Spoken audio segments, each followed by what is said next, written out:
মদ্যপান, ধূমপান ও মাদক সেবন স্বাস্থ্যের পক্ষে ক্ষতিকর। Smoking and alcohol consumption is injurious to health.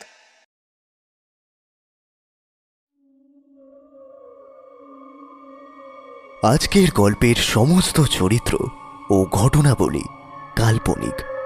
এর সাথে বাস্তবের কোনো মিল থাকলে তা সম্পূর্ণ অনিচ্ছাকৃত ও কাকতালীয়। 38A বিচউড স্ট্রিটের আজকের বিশেষ নিবেদন সঞ্চারী ব্যানার্জির কলমে সোনারপুর গ্রামের ভয়।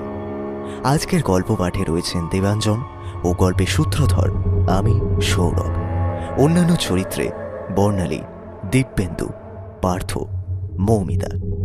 শুরু হচ্ছে আজকের বিশেষ নিবেদন সঞ্চারী ব্যানার্জির কলমে সোনারপুর গ্রামের ভয়।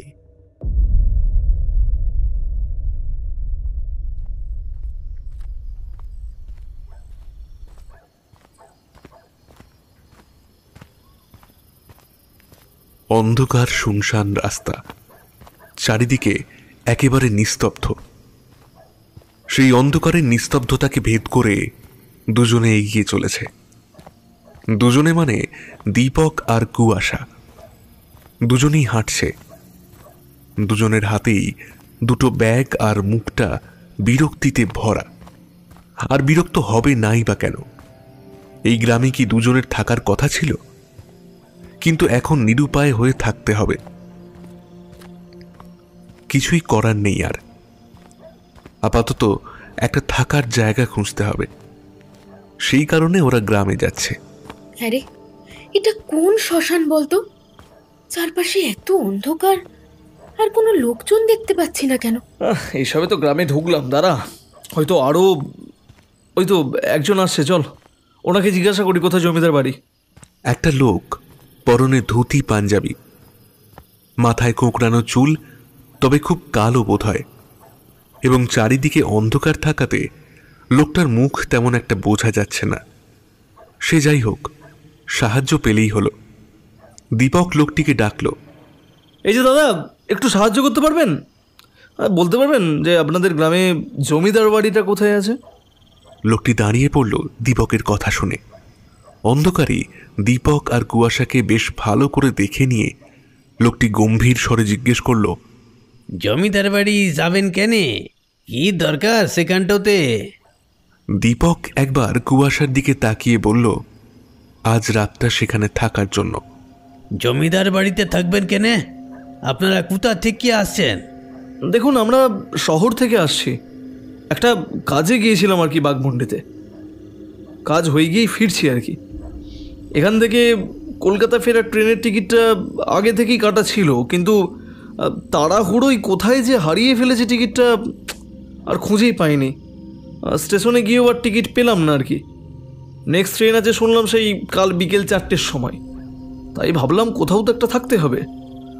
বাঘমুন্ডিতে যে কটা গেস্ট হাউস আছে খোঁজ নিয়ে জানলাম সবটা ভর্তি হয়ে গেছে, একটাও ঘর পেলাম না। তখন একজন আমাকে বলল এই সোনারপুর গ্রামে আসতে, এখানেই নাকি একটা জমিদার বাড়ি আছে, সেখানে আমাদের নাকি থাকার ব্যবস্থা হতে পারে আর কি।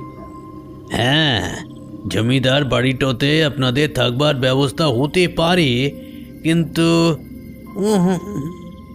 বাড়িটা ভালো না, যাকে বলে অভিশপ্ত। কিন্তু আপনাদের তো আর অন্য কোথাও থাকার উপায় নেই। তবে সাবধানে থাকবেন, হ্যাঁ, ভয় টয় পাবেন না।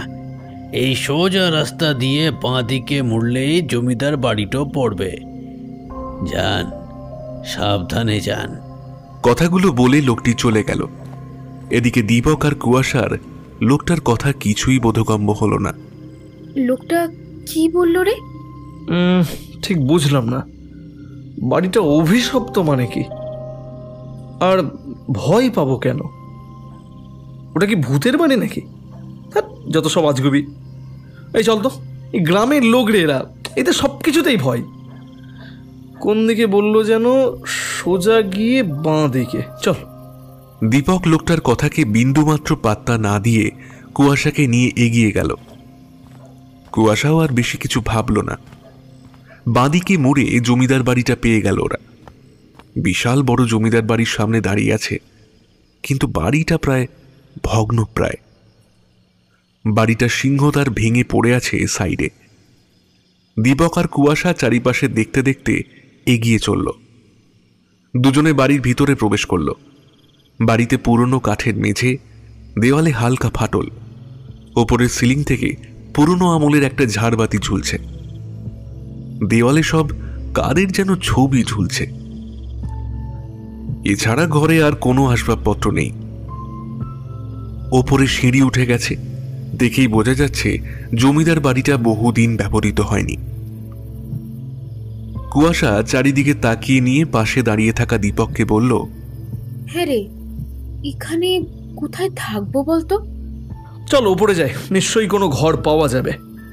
এই বলে দীপক সামনে পরিত্যক্ত সিঁড়ি বেয়ে ওপরে উঠে গেল, আর ওকে অনুসরণ করল কুয়াশা। ওরা দুজনে কেউ খেয়াল করল না একটা কালো নারী ছায়ামূর্তি দুজনকে দেখে একটু হেসে উঠল, যেন এই দুজনকে দেখে খুব খুশি হয়েছে ওই নারী ছায়ামূর্তি। ওপরে উঠে একটা ঘর পাওয়া গেল বটে, তবে একটু অপরিষ্কার। দীপক দিব্যি ঘরে ঢুকে গেল। ঘরের ভিতরে একটা পুরনো আমলের কাঠের তৈরি পালঙ্ক আর কাঠের তৈরি সোফা আর একটা চেয়ার ছাড়া কিছুই নেই। ঘরের দেওয়ালগুলোতে একসময় কি রং করা হয়েছিল তা আজ আর দেখে বোঝার উপায় নেই। সব রং উঠে সাদা হয়ে গেছে, আর দেওয়াল থেকে পলিশ তারা খসে পড়ছে। টিমটিম করে একটা ডুম লাইট জ্বলছে, তবে খাটে চাদর বালিশ সব আছে এবং সেগুলো বেশ পরিষ্কারও। দীপক কুয়াশার দিকে তাকিয়ে বলল, এই ঘরটাতেই থাকতে হবে বুঝলি, আর তো কোনো উপায়ও নেই। নয়তো এখন যাবো কোথায় বলতো? হ্যাঁ হ্যাঁ, কোনো ব্যাপার না, শুধু তো আজকে রাতটাই, কাল তো আমরা ফিরেই যাব। ও একটা রাত ঠিক কেটে যাবে। দীপক হাসল। যাক, কুয়াশা রাজি হয়েছে। ও খাটে গিয়ে নিজের ব্যাগ রাখল, কুয়াশাও তাই করল। দুজনে খাটে পাশাপাশি বসল। কুয়াশা চারিপাশে তাকিয়ে জিজ্ঞেস করল, এটা কাদের বাড়ি রে?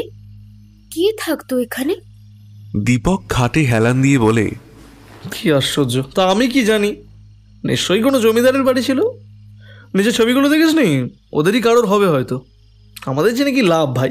কেন লেখক বাবু, আপনার এরকম একটা পুরনো জমিদার বাড়ি দেখে কোনো কৌতূহল জাগছে না? লেখার কোনো প্লটও খুঁজে পাচ্ছেন না আপনি? কেন মিস কুয়াশা, আমার কি শুধু লেখালেখি ছাড়া আর কোনো ভাবনা নেই? হ্যাঁ মানছি, লেখালেখির কাজে এখানে এসেছিলাম, কিন্তু একবারও ভাবিনি যে এই গ্রামে এসে থাকতে হবে। টিকিটটা যে কোথায় হারালাম। সত্যি আমার মতো কেয়ারলেস মানুষ আর হয় না, জানিস তো। তাড়াহুড়ো চক্করে একেবারে টিকিটটাই হারিয়ে ফেললাম। যাই হোক, এটাই কপালে ছিল বুঝলি, আর কপালের লেখা তো আর কেউ খণ্ডাতে পারে না, বিধির বিধান। যাই হোক, চেঞ্জ করতে হবে। কোথায় করবো বলতো? কুয়াশা আশেপাশে তাকালো। বাথরুমটা কোথায়? ওই তো ওদিকে মনে হয়। পিছনে একটা দরজা দেখে দীপক গিয়ে দেখল, হ্যাঁ ওটাই বাথরুম। তারপর দুজনে ওই বাথরুমে গিয়ে চেঞ্জ করে খাটে এসে বসল।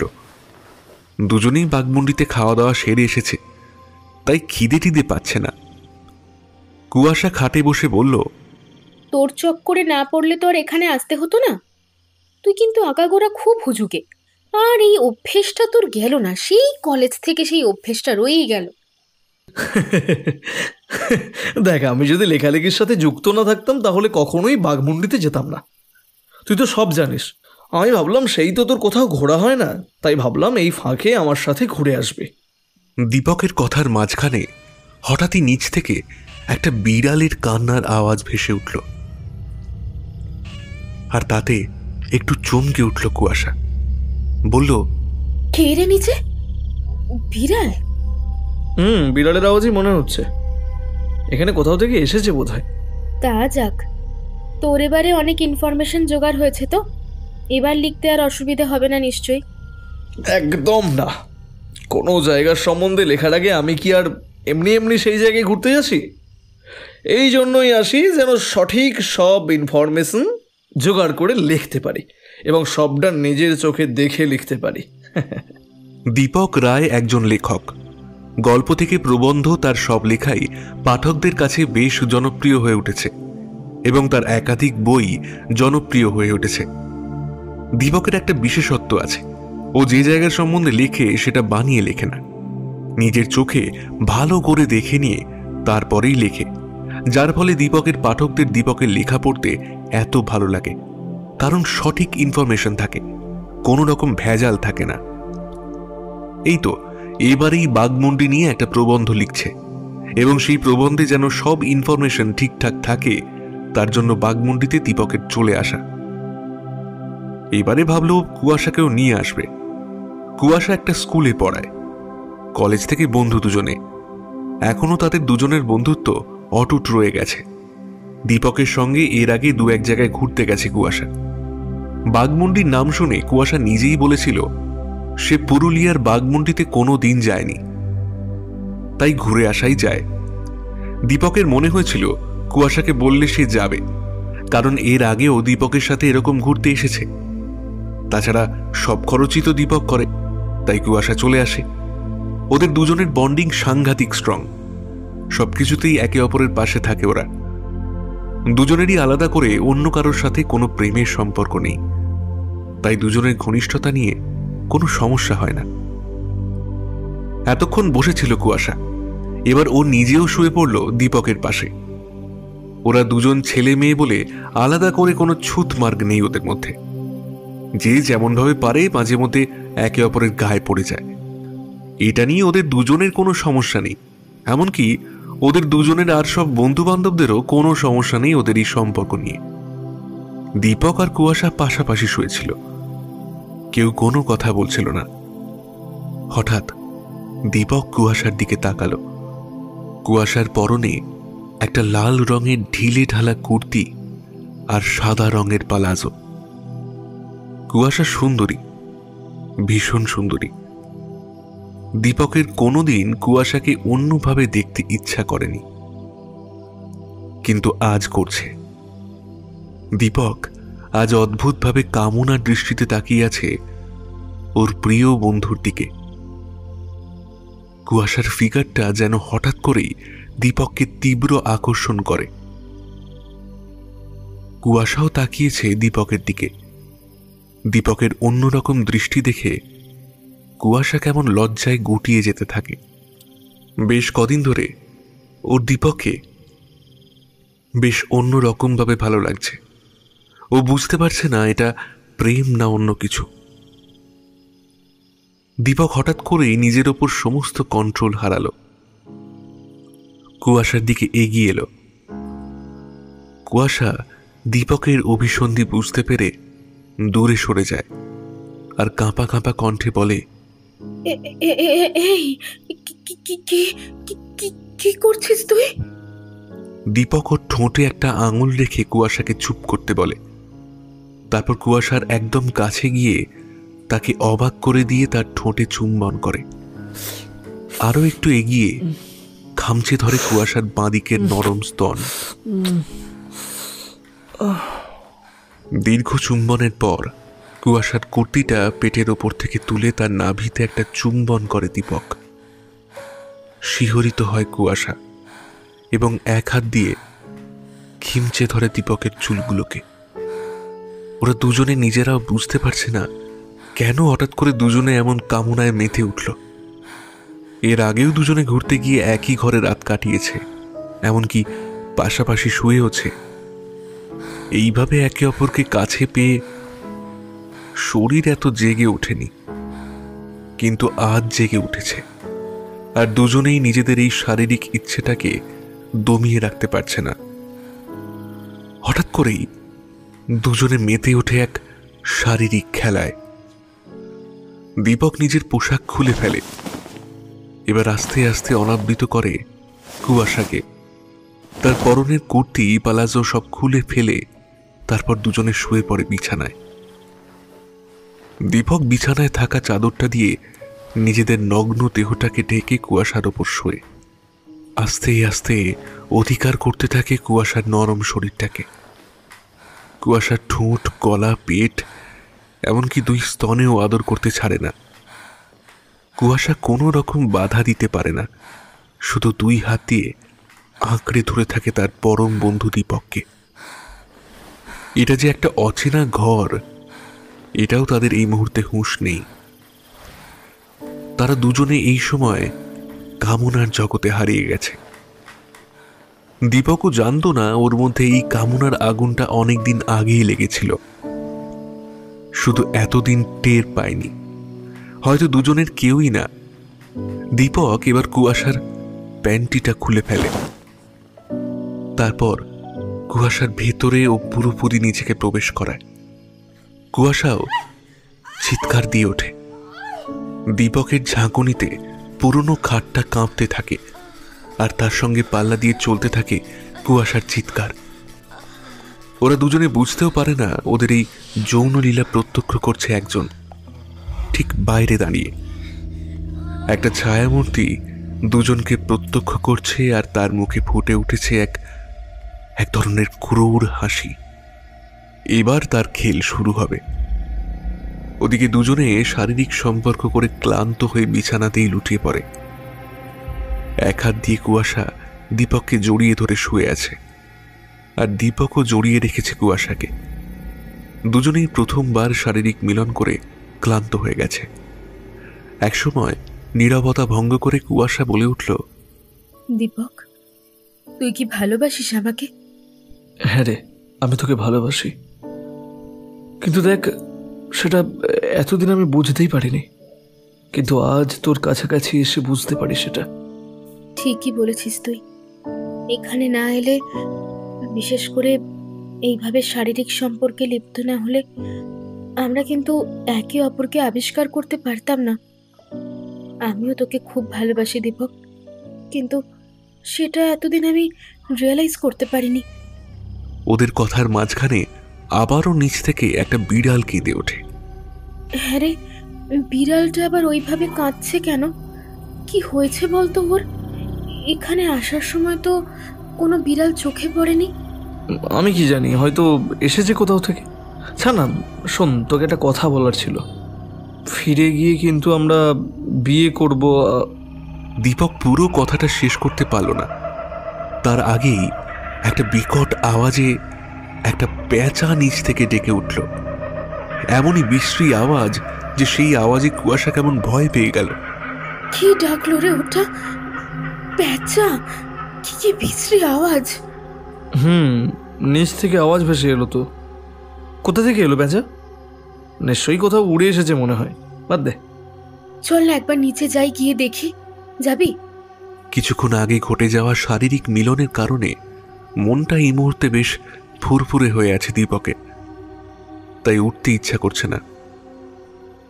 মনে হচ্ছে কুয়াশাকে জড়িয়ে ধরে শুয়ে থাকতে।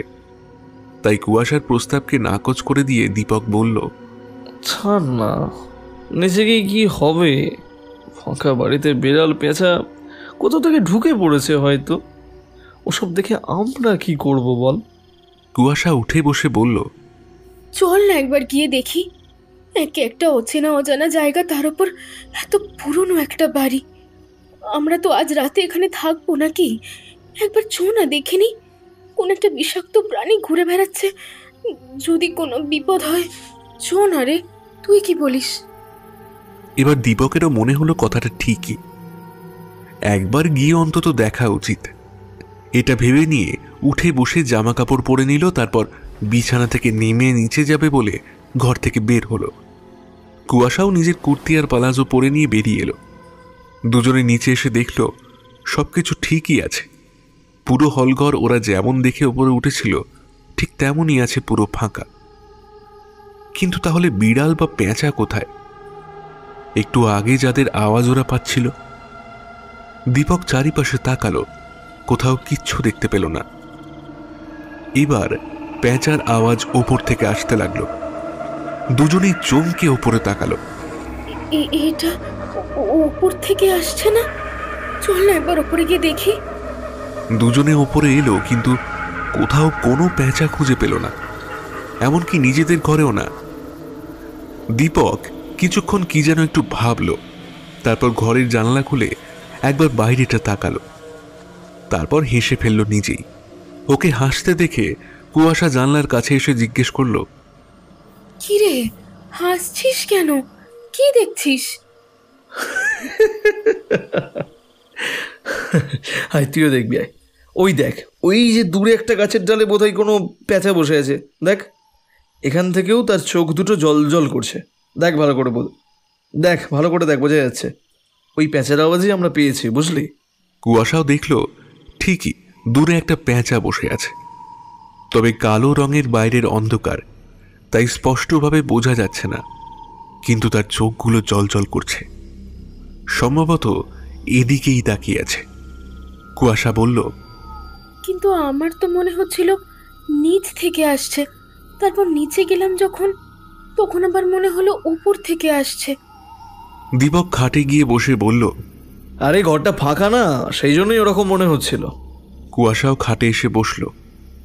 হ্যাঁ, আর ওই বিড়ালটা, সেটাকেও তো খুঁজে পেলাম না। ঢুকেছিল এক সময়, তারপর বেরিয়ে গেছে হয়তো। যাকে বাদ দে সব, চল ঘুমিয়ে পড়ি। তোর ঘুম পাচ্ছে না? আমার তো ভীষণ ঘুম পাচ্ছে। কাল সকালে গিয়ে ট্রেনের টিকিট আনতে হবে, কে জানে কটায় ট্রেন। যাই হোক, চল ঘুমিয়ে পড়ি। কুয়াশারও ঘুম পেয়েছে। ও বিছানায় শুয়ে পড়ে বলল, আমার যদিও এরকম অচেনা অজানা পরিবেশে একদম ভালো ঘুম হয় না, কিন্তু তবুও খুব ঘুম পাচ্ছে। কুয়াশা শুতেই দীপক ওকে জড়িয়ে ধরল। কুয়াশাও এক হাত দিয়ে জড়িয়ে ধরল ওর বন্ধুকে, যে কিনা সদ্য বয়ফ্রেন্ড হয়েছে। এর আগে বহুবার তারা দুজনে পাশাপাশি শুয়েছে, কিন্তু এইভাবে একে অপরকে জড়িয়ে ধরে শোয়নি। কিন্তু আজ কিছুক্ষণ আগেই ওদের সম্পর্ক একটা আলাদা মাত্রা পেয়েছে, তাই আর দুজনের কোনো বাধা নেই। এখন থেকে ওরা দুজনে শুধু বন্ধু নয়, প্রেমিক প্রেমিকাও। দুজনে শুয়ে ঘুমিয়েই পড়েছিল, কিন্তু 2 মিনিট পর কুয়াশার ঘুম ভেঙে গেল, কারণ ওর যেন মনে হলো ঘরের জানালার কাছে কে একজন এসে দাঁড়িয়ে আছে। কেমন যেন কালো কালো ছায়া দাঁড়িয়ে জানলা দিয়ে ওর দিকেই তাকিয়ে আছে। কিন্তু কে ওটা? কোনো মানুষ? কুয়াশা ঘুম জড়ানো চোখে কিছুই ঠাহর করতে পারছে না। কে দাঁড়িয়ে আছে ওটা? ছেলে না মেয়ে? জানলাটা তো অনেক উঁচু, কে দাঁড়াবে ওখানে? কারোর পক্ষে কি ওখানে এসে ওইভাবে দাঁড়ানো সম্ভব? এ কথা মনে আসতেই কুয়াশা জোর করে উঠে বসে। তারপর চোখ কচলে ভালো করে জানলার দিকে তাকিয়ে দেখে, কই কিছু না তো। দীপক জানলা বন্ধ করতে ভুলে গিয়েছিল বলে খোলাই আছে, কিন্তু কেউ দাঁড়িয়ে নেই তো। কুয়াশা নিজের মনেই হাসল। কি দেখতে কি দেখে ফেলেছে ঘুমের ঘরে।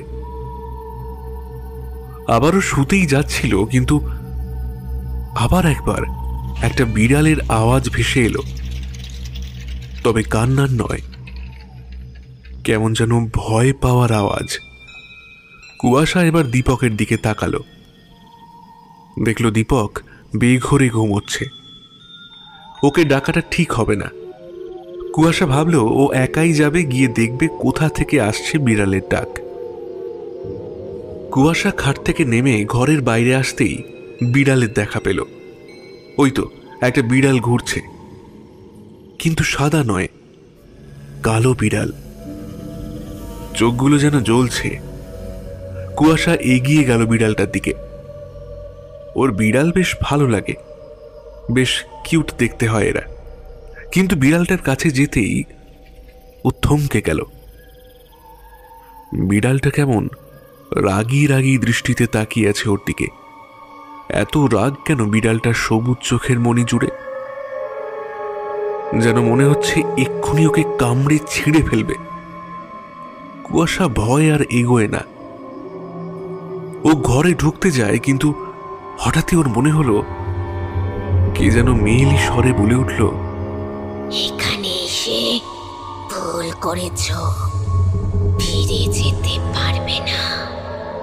তারপরই মনে হলো কে যেন ওর কাছে এসে হাত ছুঁয়ে গেল।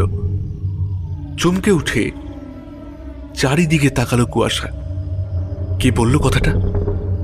হঠাৎ ও লক্ষ্য করলো বিড়ালটা আর বসে নেই, কোথায় যেন চলে গেছে। কিন্তু এই 2 মিনিটের মধ্যে কোথায় গায়েব হয়ে গেল বিড়ালটা? হঠাৎই একটা তীব্র ভয় এসে জড়িয়ে ধরল কুয়াশাকে। কে একটু আগে ওইভাবে কথা বলে উঠল? মনে তো হলো একটা মেয়ের গলার আওয়াজ। ওইভাবে বলল কেন? দীপক তো ঘরেই ঘুমাচ্ছে, আর ওরা দুজন ছাড়া তো এই ঘরে আর কেউ নেই। তাহলে কে তখন ওর হাত স্পর্শ করল?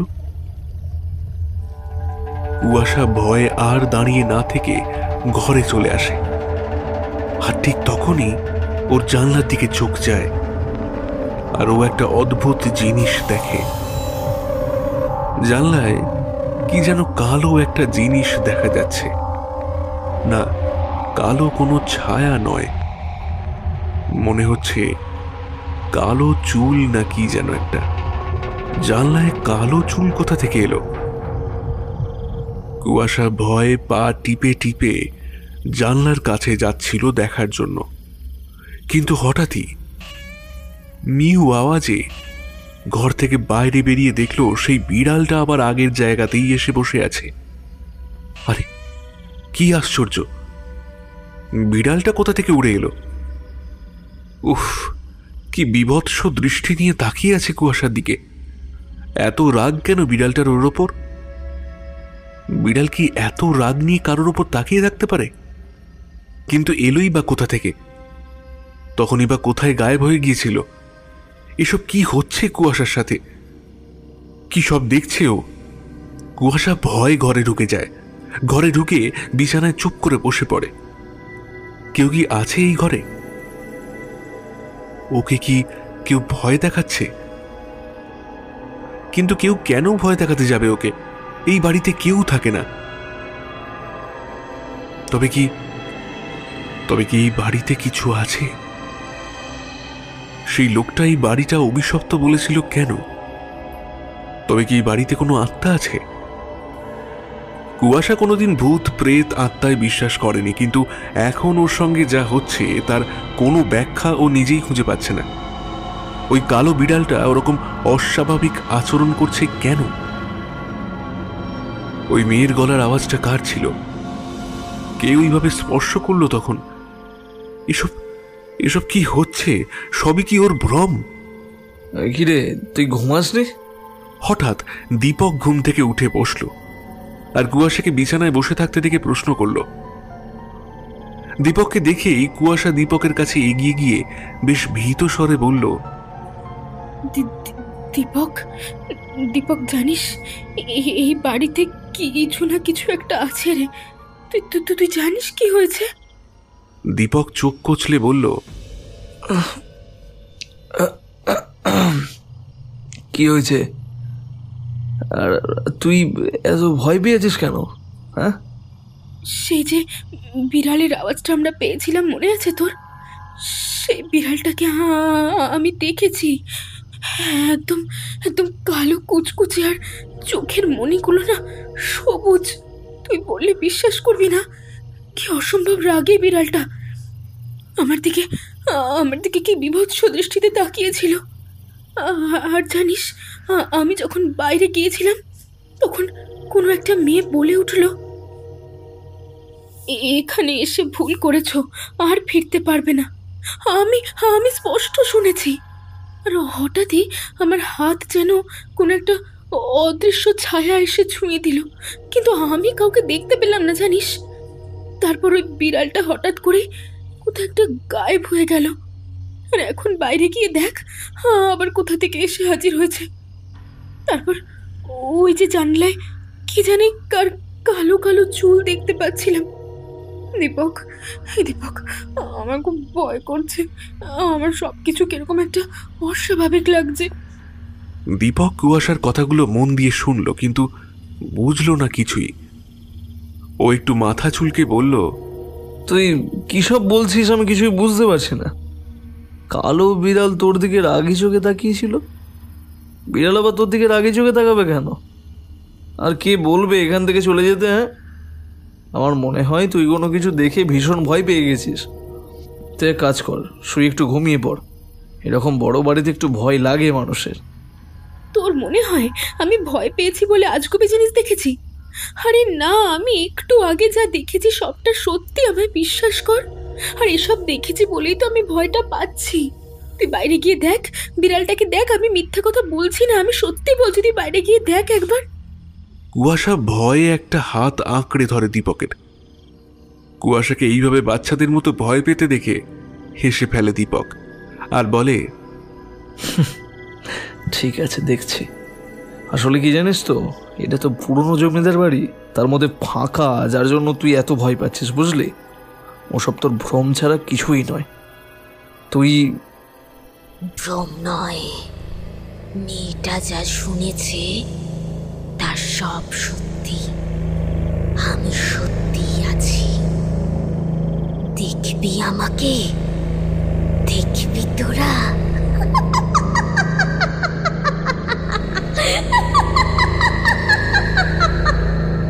হঠাৎই দীপকের কথার মাঝখানে একটা মহিলা অদ্ভুতভাবে হেসে ওঠে আর কথাগুলো কেমন হিস হিসে স্বরে বলে ওঠে। দীপক চমকে আশেপাশে তাকালো। কই, সারা ঘরে ওরা দুজন ছাড়া তো আর কেউ নেই। তাহলে তাহলে কে কথাগুলো বলল? কুয়াশাও অসম্ভব ভয় পেয়ে যায়, সেই একই গলার স্বর যেটা কিছুক্ষণ আগেও শুনেছে। দীপক যদিও ভয় পায়নি, কিন্তু বেশ অবাক হয়েছে। ও কুয়াশার দিকে তাকিয়ে বলল, কে কথাগুলো বললো রে? কুয়াশার গলার স্বর কেঁপে ওঠে কথা বলতে গিয়ে। ও কাঁপা কাঁপা স্বরে বলে, আমি আমি জানি না, কিছুক্ষণ আগে এই মেয়েটারই গলার আওয়াজ শুনেছিলাম, বুঝতে পারছি না মেয়েটা কি। আমার খুব ভয় করছে দীপক, এই বাড়িতে আসাটা আমাদের বোধহয় উচিত হয়নি রে। হ্যাঁ রে, এখানে কোনো ভূত টুত নেই তো? দীপক কুয়াশাকে আশ্বাস দিয়ে বলে, আরে তুই অকারণে এত ভয় পাচ্ছিস কেন? চল আমার সাথে বাইরে গিয়ে দেখি ব্যাপারটা কি। হতে পারে গ্রামের কেউ এসে মজা করছে বা ভয় দেখাচ্ছে, হয়তো ভূত আসবে কোথা থেকে। তুই এসব আজগুবি জিনিসে আবার কবে থেকে বিলিভ করতে শুরু করলি বল? দেখ, আমি ভূতের গল্প লিখি না, আর ওই একটা জিনিসে আমার একেবারে বিশ্বাসও নেই। নিশ্চয়ই কোনো মানুষের কীর্তি এগুলো। চল বাইরে গিয়ে দেখি। দীপক কুয়াশার হাত ধরে ঘরের বাইরে এলো, কিন্তু বাইরে এসে দুজনেই কিছু দেখতে পেল না। কোথাও তো কোনো মেয়ে নেই। কুয়াশা বিড়ালটাকে খুঁজছিল, আবার কোথায় গায়েব হয়ে গেল? এক্ষুনি তো এখানেই বসেছিল। দীপক চারিপাশে কাউকে দেখতে না পেয়ে বলল, কই, কেউ নেই তো এখানে, চল বরং নিচে যায়। দাঁড়া, তোরা আমাকে দেখতে চাস? তা আমার রূপ সহ্য করতে পারবি তো? এই দেখ, আমি এখানে। আবারও সেই মেয়েলি কণ্ঠ বলে ওঠে, এবং কুয়াশা আর দীপক স্পষ্ট দেখতে পায় একটা মেয়েলি অবয়ব হাওয়ায় ভেসে ভেসে ওদের থেকে কয়েক হাত দূরে এসে দাঁড়ালো। স্পষ্ট একটা মেয়ে দাঁড়িয়ে আছে, তার পরনে একটা সুতির শাড়ি একটু উঁচু করে পরা, কানের উপর দুল, লম্বা চুলটা খোলা, টানা টানা চোখ মেয়েটার। যদিও গায়ের রং শ্যামলা, তবে শারীরিক গঠন আকর্ষণীয়। এক কথায় অপূর্ব সুন্দরী মেয়েটা। দীপক কিছুটা মুগ্ধ হয়েই তাকিয়ে থাকে মেয়েটার দিকে। এত সুন্দর কোনো মেয়ে হতে পারে বলে জানাই ছিল না ওর। এই মেয়ে তো কুয়াশার থেকেও অনেক বেশি সুন্দরী। না না, তোর এসব কি ভাবছে দীপক? মেয়েটা কে, কোথা থেকে এরকম ভাবে এসে উদয় হলো, সেই সব না জিজ্ঞেস করে ও মেয়েটির রূপে মুগ্ধ হয়ে যাচ্ছে। দীপক ভাবনা ছেড়ে মেয়েটির দিকে প্রশ্ন ছুড়ে দেয়, কে আপনি? কোথা থেকে এলেন এখানে? মেয়েটি আবার হাহা করে হেসে উঠল আর হিস হিসে স্বরে বলল,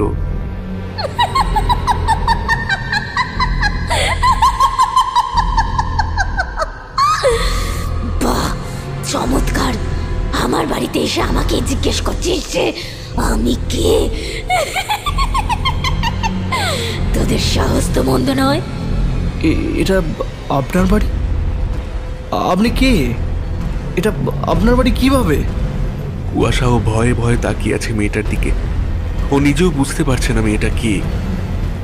মেয়েটির চোখ দুটো এতক্ষণ কেমন যেন রাগে জ্বলছিল, কিন্তু এখন মেয়েটির চোখ দুটো কোনো এক আবেগে জলে ভরে ওঠে। হ্যাঁ, এটা আমারই বাড়ি। এই সোনারপুরের জমিদার বাড়িটি আমার বাবার তৈরি। আমার বাবা এই গ্রামের জমিদার ছিলেন। আমরা পুরো পরিবার এই বাড়িতে থাকতাম।